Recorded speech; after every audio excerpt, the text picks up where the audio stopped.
We're back.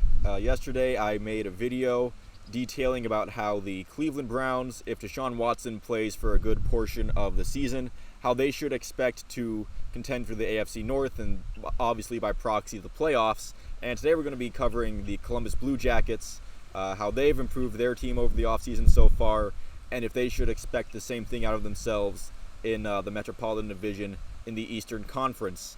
Obviously the Blue Jackets' big signing with Johnny Goudreau, the top free agent, the top free agent on the market. Signing him, I will always say, less than $10 million a year is a bargain, especially for what the perception of the Blue Jackets was, fair or unfair. And this definitely does raise expectations for the Jackets season, as it should. The fan base, should be expecting more now that there's another, high-end talent that's coming to the Blue Jackets that's projected to play on the top line all year. But, as the Jackets get better, so have other teams in the Metro, other teams in the East that could contend for a wild card spot. We're going to do a quick rundown of all the Blue Jackets opponents in the Metro, some in the East that could contend for the wild card spots, and we'll kind of surmise whether the Jackets should definitely expect to be in the playoffs or not. So we're going to start at the Metro, go from the top down from teams that finished ahead of the Blue Jackets last year. We're going to start with the Carolina Hurricanes. They finished atop the division. The Carolina Hurricanes, they also somehow got even better. They acquired Brent Burns for a little bit off of his contract. They get Max Pacioretty for nothing. There's no reason to expect the Hurricanes couldn't win the Metro again. They're definitely looking to make another run at the Cup here, another deep playoff run, and that starts with the dominant season in the Metro. I don't see the Jackets catching them anytime soon, at least this year anyway. Finishing second was the New York Rangers. They still have a pretty good core. Chris Kreider's still there. Panarin's still there. Shesterkin is going to be there probably he could be a Ranger for life, and he's going to be an amazing goalie, an all-world goalie. There's already conversations about, him versus Vasilevsky is who really is the best goalie. I mean, right now it's Vasilevsky based on track record and consistency, but if Shesterkin keeps playing like he did last year, then those conversations could really start to get interesting of Shesterkin versus Vasilevsky here in the upcoming years. But, the Rangers, again, they look like they're going to have another solid season.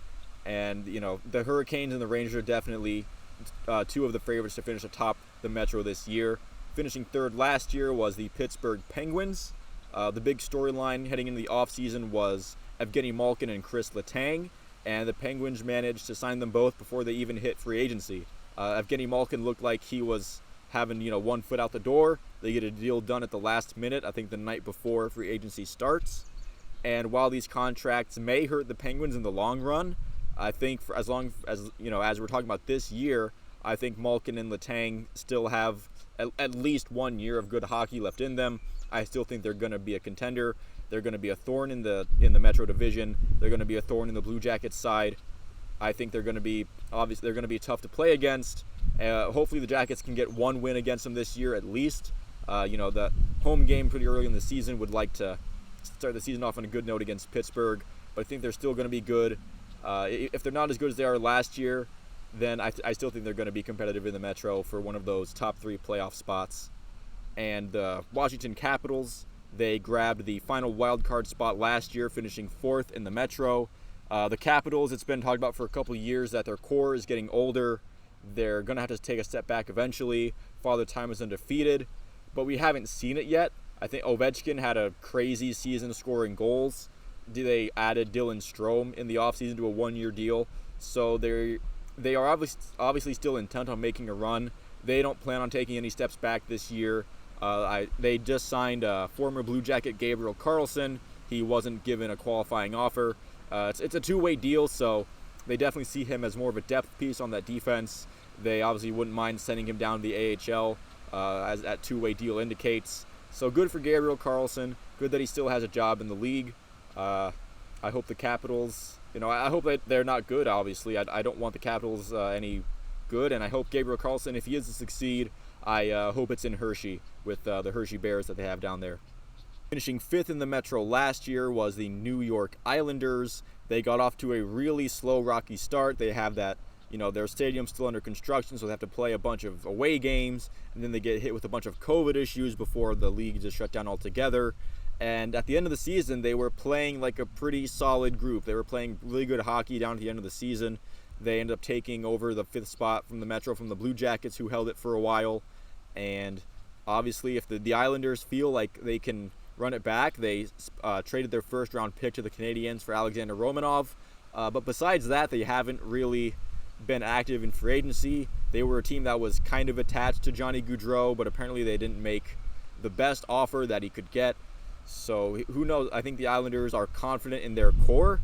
I just don't know how confident I am and fan bases around the league are in their core. But if they play like they did in the second half of the season last year, they should definitely be competing for a playoff spot. Obviously, the Jackets finishing 6th in the Metro. We're going to go to the teams that finish below them.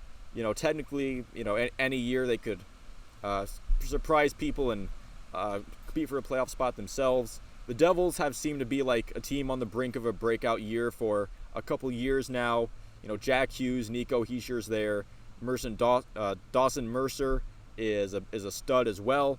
Dougie Hamilton, big name defensive free agent signing last year. And if that goaltending can play just not the garbage heap that they were last year, then I understand why things would look more on the upside for the Devils. I'm not as convinced as some of their hardy believers are that they're going to be the stacked team that's going to definitely shove the rest of the Metro out of the way, but I definitely think they can improve, and I actually view them as kind of parallel to the Blue Jackets situation, where maybe not this year they get that big step, but they do have a bright future ahead of them with a really good prospect pool. And then there's the Flyers. They're not going to do anything. I think they finished last in the Metro again. The Flyers are bad. Good luck, John Tortorella, with that. Good luck with that mess. I mean, the Flyers are definitely doing their best to be a little bit unlikable. I mean, I don't know if anything sums up their offseason more than trading for Tony DeAngelo, signing him to $5 million a year, and then buying out Oscar Lindblom, their cancer survivor. But I guess that's the Broad Street Bullies for you. What a mess.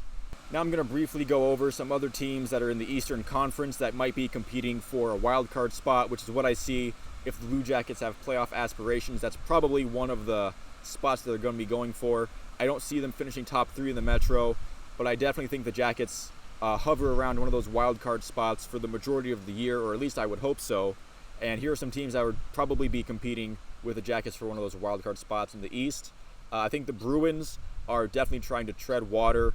I think they're trying to prove themselves that firing Bruce Cassidy is going to be the right move, and if they can get another year of, maybe a really good regular season and a playoff berth, I think they can that's how they put their head on the pillow at night and say that, firing one of our, a really good coach that we've had for 5 years was definitely the right move. It was definitely good to fire him. And I think that's kind of evident with the rumored signings of Patrice Bergeron and David Krejci coming back maybe. Not that they're signed or anything, but it's rumored that the Boston Bruins are trying their best to bring them back, and it looks like they might get that done.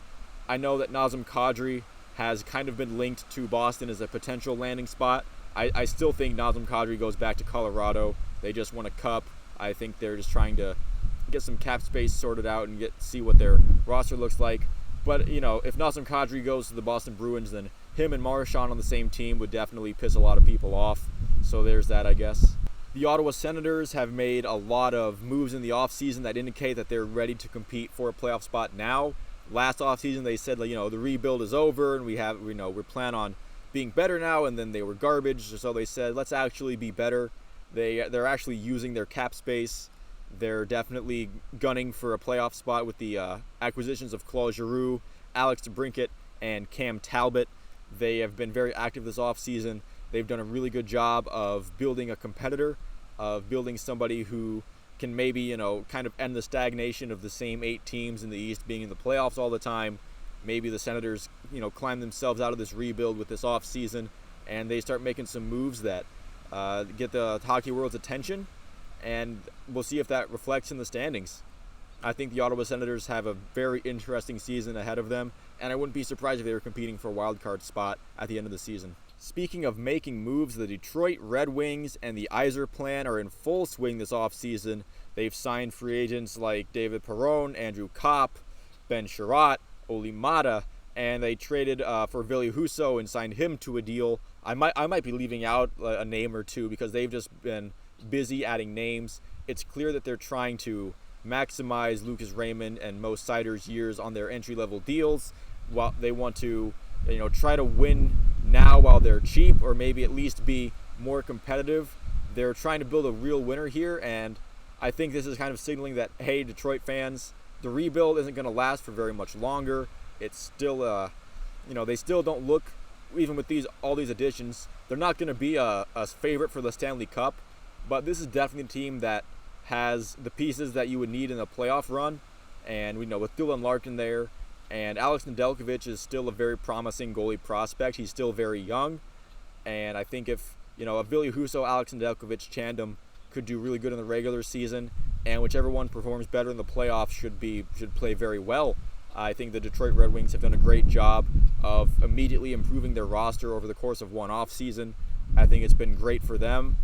They're looking to compete again for kind of like that wild card spot round, and they're not really tanking. Pretty much every team in the East, with the exception of Montreal and Philadelphia, they're kind of trying to convince themselves that they have a chance to really compete for a spot this year. Now that leaves us to where the Blue Jackets kind of fit into all of this. What are my expectations for the club? What are the fan base's expectations for the team? I think I kind of alluded to this a little bit earlier, but I think this Blue Jackets team should definitely be in contention for a playoff spot for most of the season. Maybe they don't make it because, again, the Eastern Conference is stacked.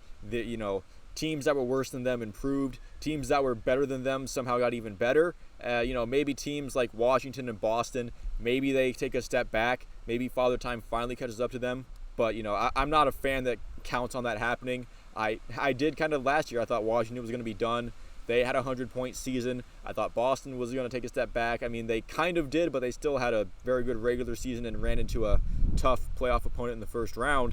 So, again, teams that are worse got better. Teams that were better than them last year either treaded water or they somehow made improvements to their roster. I think but the Blue Jackets made improvements as well. Hopefully they're going to improve just by the quality of their prospects getting better, getting more seasoning in the NHL. Hopefully Cole Sillinger takes a step forward. Adam Boquist, Kent Johnson is going to become a regular. Kirill Marchenko is expected to play a role in this team this year. I think there's no reason the Jackets should be, bowing out in the middle of March like they were last year. I know the schedule is a buzzsaw kind of for the Jackets, but there are teams with worse schedules like Arizona. I think they're playing like 20-some straight road games or something like that. They have a brutal schedule while they wait for their, college arena to get finished meeting NHL regulations or whatever. But I think the Jackets can definitely compete for most of the season. If they miss the playoffs by a little bit, I wouldn't be too disappointed because this team still has a lot of room to grow. Their defense is still, it's still a question mark. They signed Eric Goudreau mostly for his physicality and not necessarily for his stellar defensive play. But I think when the first round draft picks on the defense get into the system, become regular lineup players, and this team will really have something there. Guys like Jiricek and Mateychuk and Kuhlmans, once they get in, they'll be fine. And overall, the Jackets should definitely be competitive for a playoff spot. I don't want to see the Jackets out of the running, with 6 weeks left to go in the season. I think that would be unacceptable. That wouldn't show improvement. That would show stagnation. And this organization wants to see growth. A playoff berth would be huge. It would be tremendous. But I think what's still most important as of this year, as of right now, is to see them take another step or two forward in competing. And then maybe after this season, they should definitely be in the conversation for the playoffs. If they don't make it past then we're going to start looking at coaches, start looking at the front office, start looking at where the direction of this team is truly headed. If you've made it through this video, thank you very much. What are your expectations for the Columbus Blue Jackets in the Metro Division? You can let me know in the comments. Thank you again for watching, and I will see you on the next one. It is hot out here. I want to get this done.